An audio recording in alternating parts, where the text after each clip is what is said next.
In this lesson, we're going to cover antiderivatives. Our definition says a function f is called an antiderivative of f if on an interval I, the capital F prime of x equals f of x for all x that are in that interval I. Our theorem says if f is an antiderivative of lowercase f on an interval I, then the most general antiderivative of lowercase f on I is going to be capital F of x plus c, where c is an arbitrary constant. This example says if f prime of x equals 2x and g prime of x equals 6x squared, what could have been the original functions f and g? So again, we're given f prime is equal to 2x, so we want to think what would have the original function f had been that when we took its derivative we got 2x. So if you think about it, f could be x squared, because if you take the derivative of this, you bring the 2 down, then you subtract 1 from the exponent, and that gives you 2x. And then I wrote f of x could be x squared minus 3, for example, because again, you take the derivative of x squared and you get 2x. And then if you take the derivative of a constant, you get 0. And so the derivative of this function is just 2x. So this also works.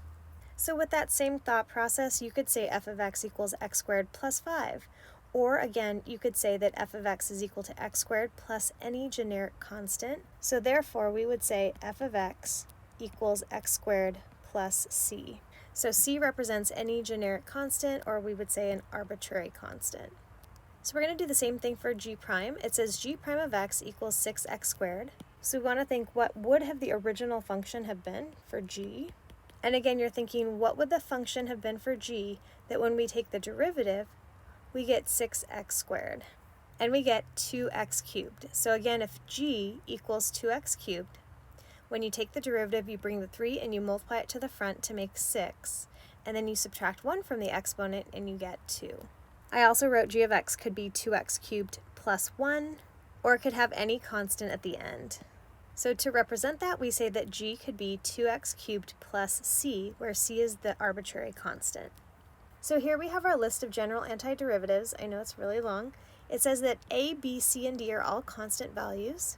So here if you have the function c, its antiderivative is going to be cx plus d. So again, d is the constant, you take the derivative, you get 0. And right here you take the derivative of cx and you just get c. We take that a step further. If your function is ax plus b, where a and b are constants, the antiderivative is going to be 1/2 ax squared plus bx plus c.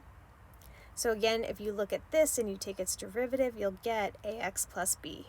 We can make this generic. We have ax to the n. If this is your function, the antiderivative, what you do is you take the power and you add 1, and then you take whatever's in front, the coefficient, and you divide by that new exponent. So this is your general antiderivative for a polynomial. So this gives you a general rule for finding the antiderivative given an original function to a power. And again, we're putting plus c at the end to indicate that there could always be a constant, that when you take the derivative, that part becomes 0, and you take the derivative of this expression, and then you're getting ax to the n. If you're given the function 1 over x, the antiderivative is ln absolute value of x plus c. If you have a function e to the x, the antiderivative is going to be e to the x plus c. And it keeps going. If you're given the function b to the x, the antiderivative is b to the x divided by ln of b. And then it continues with our trig functions. If you're given sine, the antiderivative is negative cosine. And again, the reason why is because the derivative of cosine is negative sine. So the negative cancel out and you just get sine. If you have the function cosine, the antiderivative is sine. And again, that's because the derivative of sine is cosine. And then it continues. If your function is secant squared, your antiderivative is tangent plus c. Similarly, for secant tangent, the antiderivative is secant. And then you can see these two. And then finally, when you have 1 over the square root of 1 minus x squared, the antiderivative is sine inverse of x. And then if you have 1 over 1 plus x squared, the antiderivative is tan inverse of x. I have a note here. It says the process of calculating an antiderivative, capital F of x, from a given function f of x is called antidifferentiation. So you're finding the antiderivative, or you're doing antidifferentiation. This example says find f if the derivative is equal to x square root of x, and you're given this initial condition. So our first step is we want to rewrite f prime. So instead of square root x, I rewrote it as x to the 1/2. Remember, x has a power of 1, so since you have same bases, we're multiplying, you add their exponents. So when you add the exponents, you get 1.5 or 3/2. And now we're going to find the antiderivative of this. So to find the antiderivative, we're going to use this formula right here. If you have anything of the form ax to the n, the antiderivative is x to the n plus 1. You leave the a and then you divide by this new exponent. So to find the antiderivative, we're going to add 1. Remember, 3/2 plus 1 is the same as 3/2 plus 2 over 2. So you end up getting 5/2 as the new exponent. And the next step is you're supposed to divide by this new exponent. So dividing by 5/2 is the same as multiplying by its reciprocal. And then finally, I'm going to go plus c. So once you get to here, we're going to use this initial condition. So our initial condition says f of 1 equals 2. So again, f of 1 equals 2 means that x is equal to 1 and the y value is 2. So we set this expression equal to 2 and then we plug in 1 for x. So now we can solve for c. Right here, this expression is just going to be 1. So 1 times 2/5 is just 2/5. And to solve for c, we're going to subtract 2/5 from both sides.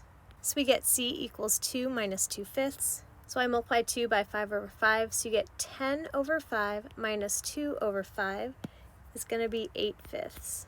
So for our final answer, we get f of x equals 2/5 x to the 5/2 plus 8/5.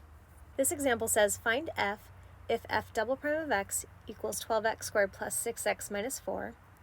And then we're given two initial conditions. We have f prime of 0 equals 4, and we have f of 1 is equal to 1. So our first step is we're going to take the antiderivative of f double prime, and the antiderivative of f double prime is going to be f prime. To take the antiderivative, we're going to add 1 to the exponent, so we get x cubed. And then we take this coefficient, we drop it down, and we divide by the new exponent. So we're going to divide by 3. We're going to do the same thing to the next term. We start by adding 1 to the exponent. So right now the exponent is 1, so when we add 1, we get x squared. Then we take the 6, and we divide by the new exponent, which is 2. And finally, on this negative 4, technically, it has x to the 0 next to it. So we start by adding 1 to the exponent, so that just makes x. And then we take this negative 4, and we divide by the new exponent, which is 1. For this condition, we have x equals 0, and then f prime equals 4. So then what we do is we go 4 equals, and we plug in 0 for all the x's, and then we get that c equals 4. So once we get that c equals 4, we're going to plug that back in right here. So we rewrite f prime where we plug the 4 in for c. So now we have that f prime equals 4x cubed plus 3x squared minus 4x plus 4. We're just going to glance at the original problem. It says to find f, so we're going to do this process again. This is f prime. When we take its antiderivative, we're going to get f. And again, we do this process again. We start with this term and we add 1 to the exponent, so we get 4. We take the original coefficient and we divide by the new exponent. We do the same thing here. We add 1 to the exponent. We take the original coefficient, 3, and we divide by the new exponent. Right here, we add 1 to the exponent. We take the original coefficient and divide by the new exponent. And then for this term, we're going to go 4x. And then right here, we're going to add our arbitrary constant. Because I already used c in this example, now this time I'm going to use d. And again, d just represents an arbitrary constant. And then we're going to use the initial condition right here that says f of 1 equals 1. So that means x equals 1, and then f equals 1. So we're going to go 1 equals, and we plug in 1 for all the x's. So here we get 2, take away 2, so that's just 0. 0 plus 4 plus d becomes 4 plus d. So now finally we get d equals -3. And now that we have d, we're going to substitute it back in right here, and we're going to rewrite our function. So our final answer is f of x equals x to the 4th plus x cubed minus 2x squared plus 4x minus 3. This example says find all functions g such that g prime of x equals 4 sine x plus, and then we have 2x to the 5th minus the square root of x all over x. So before we take the antiderivative of g prime, I want to work on this right here. So first, the square root of x is the same as x to the 1/2. And then second, because we have two terms on top, one on the bottom, I'm going to split this to two different fractions. So we're going to go 2x to the 5th over x, minus x to the 1/2 over x. So again, I just split the fraction to 2x to the 5th over x minus x to the 1/2 over x, and then we're going to simplify. So this term becomes 2x to the 4th, and then since this is x to the 1, this will become x to the negative 1/2. So now we're ready to find the antiderivative in order to find g. To start right here, I'm going to drop this 4 down. The antiderivative of sine is going to be negative cosine. And again, the reason why is because the derivative of cosine is negative sine, so the negative negative will make it just positive sine. And then for this term, we're going to add 1 to the exponent. We take the original coefficient and divide by the new exponent. Same thing for this term right here. We're going to add 1 to the exponent, which makes positive 1/2.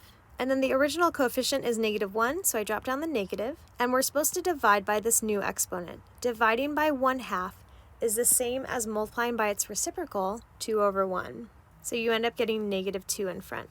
And then at the end we put plus c. So our final answer is negative 4 cosine of x plus 2/5 x to the 5th minus 2 square root of x plus c.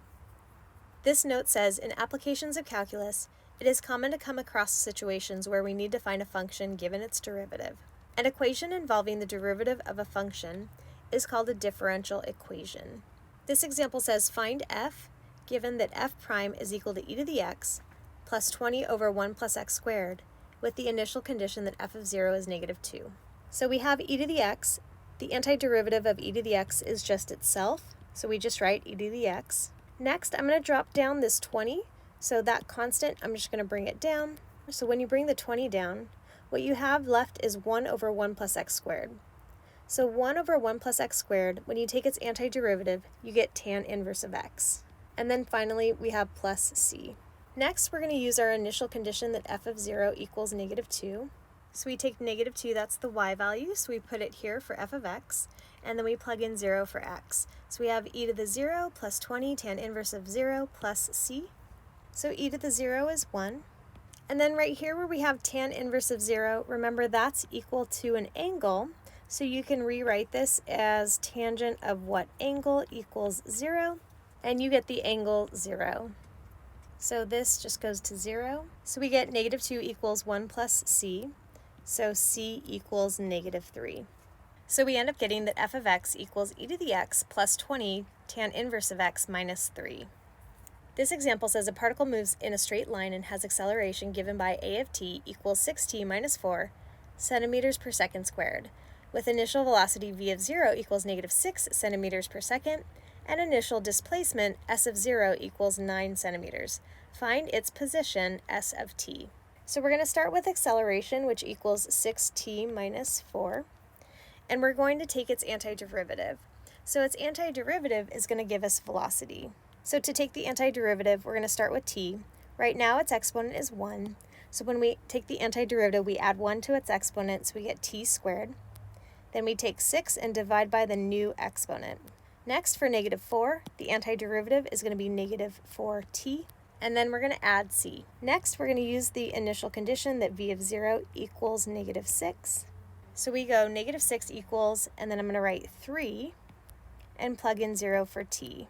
And by doing so, we can solve for c. So now we know that c equals negative 6. So as soon as we get our value for c, we're going to plug it in right here. So for velocity, we get v of t equals 3t squared minus 4t minus 6. So now that we have velocity, we're going to take its antiderivative, which is going to give us the position function. So again, the antiderivative of velocity gives you position, and then for the arbitrary constant, I'm going to use d. At this point, we're going to use our initial condition that s of 0 equals 9. So we're going to go 9 equals, these 3's cancel, and we're plugging 0 in for t. 4 and 2 reduce to get 2, and then 0 in for t. So here we can see that d equals 9. So now that we have d, we plug it in right here, and this is going to be our position function. So here's our position function. This example says find f given that the third derivative of f is equal to t minus square root of t. So again, if we're given the third derivative, when we take its antiderivative, we're going to get f double prime, and we're starting with this first term. To take the antiderivative, we add 1 to the exponent, and then we divide by that new exponent, so we go 1 over 2. On this term, we're going to add 1 to the exponent, which makes t to the 3/2. Then we're supposed to take this original coefficient of -1, and we're supposed to divide by 3/2, which is the same as timesing by 2/3. So again, I just brought this negative down. We added 1 to the exponent to get 3/2, and then instead of dividing by 3/2, we're multiplying by 2/3. And finally, we're going to add c.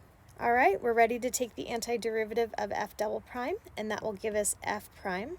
So we start again right here. We're going to add 1 to the exponent, and then we're supposed to take this fraction and divide by the new exponent. So 1/2 divided by 3 is the same as 1/2 times 1/3, so you end up getting 1/6. We're going to do the same thing here. We're going to add 1 to the exponent. So when you have 3/2, when you add 1, it's the same as adding 2 over 2, so you get 5/2. Then you take this 2/3, and instead of dividing by 5/2, I want to multiply by its reciprocal, so we're going to times by 2/5. For c, we're going to go plus c times t, and then we need to add an arbitrary constant plus d. And finally, we're going to do this one more time. This is f prime. When we take its antiderivative, we're going to get f. So we start with this term, we add 1 to the exponent, and then we do 1/6 divided by 4, which is the same as timesing by 1/4, so we get 1 over 24. For this next term, I'm going to drop down this minus 4 over 15. We're adding 1 to the exponent, so 5/2 plus 1 is the same as 5/2 plus 2 over 2, so that makes 7/2. And then taking this coefficient, instead of dividing by 7/2, we're going to times by 2/7. When we keep going, we add 1 to the exponent, so we get t squared, and then we take c and divide by this new exponent 2.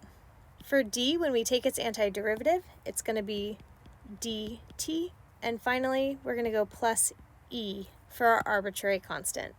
So we get f of t equals 1 over 24 t to the 4th minus, and then right here when we multiply these, we get 8 over 105 t to the 7/2 plus c over 2 t squared plus dt plus e. So there's our final answer for f of t. This example says a particle is moving with the given data. Find the position of the particle. And we're given that a of t acceleration equals cosine of t plus sine of t. And then we have two initial conditions that are both position. S of 0 equals 0, s of 2 pi equals 8. So first we're going to start with our acceleration. When we take its antiderivative, we get velocity. You'll notice we don't have an initial condition for velocity, so that means we're just going to take the antiderivative at this point. So the antiderivative of velocity is position. The antiderivative of positive sine is going to be negative cosine. And again, that's because the derivative of cosine is negative sine and the two negatives become positive. The antiderivative of negative cosine, ignore the negative for just a second and just look at the cosine. The antiderivative of cosine is positive sine because again, the derivative of sine is cosine. So then when you have a negative, you can just drop that in. We keep going, we get plus ct plus d. So now that we have the position function, we're going to plug this initial condition in first, then we'll plug in this one, and we should have two equations that we can solve for c and d. So right here we're plugging 0 in for t, and then we set the function equal to 0. Okay, so cosine of 0 is 1, so this becomes -1. Sine of 0 is 0, and then we just have plus d, so that means d equals 1.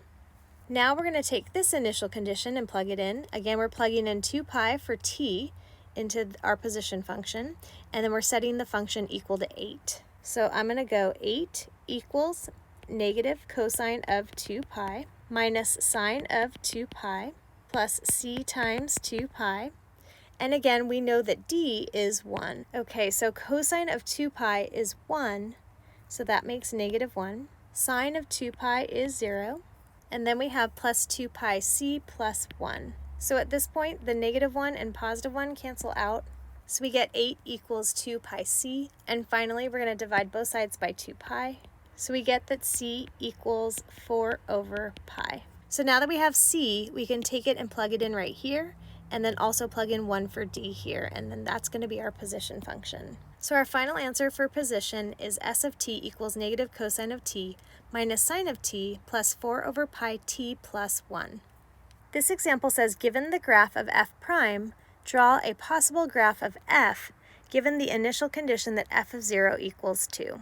Oh, and I notice our graph is labeled incorrectly, so let's go ahead and fix that. Go ahead and label this f prime. So this is the graph of f prime, and then we need to draw a possible graph for f down here, and we're given the initial condition of f of 0 is 2. So we're going to go f of 0 is a height of 2, and then I'm going to label this graph f. Okay, so a couple of things are happening up here in this graph.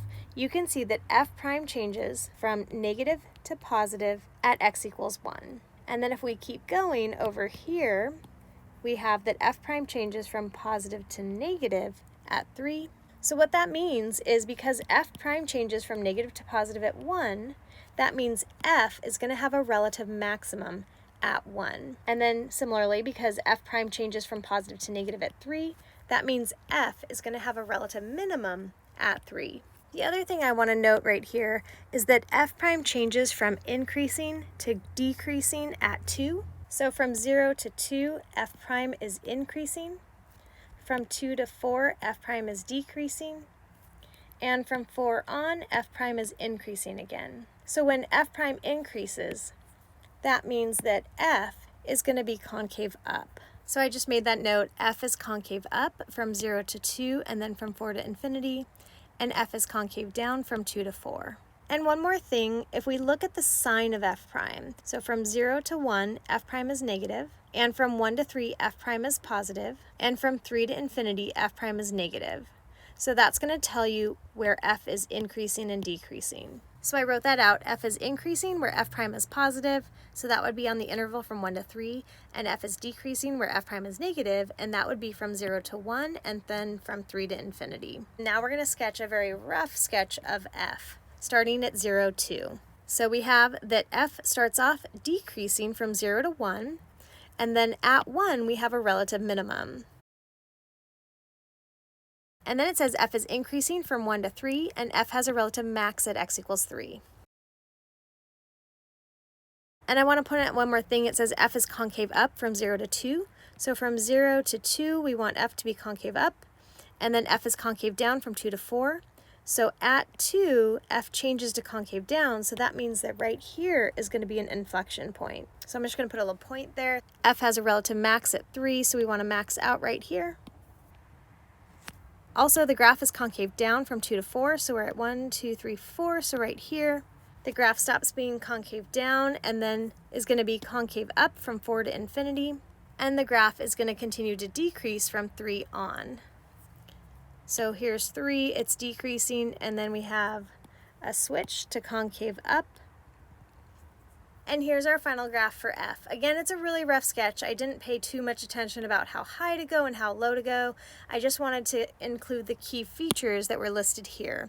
You have your min, you have your max, your concave up, concave down, concave up, and then again, decreasing, increasing, and decreasing. All right, guys, thanks for watching.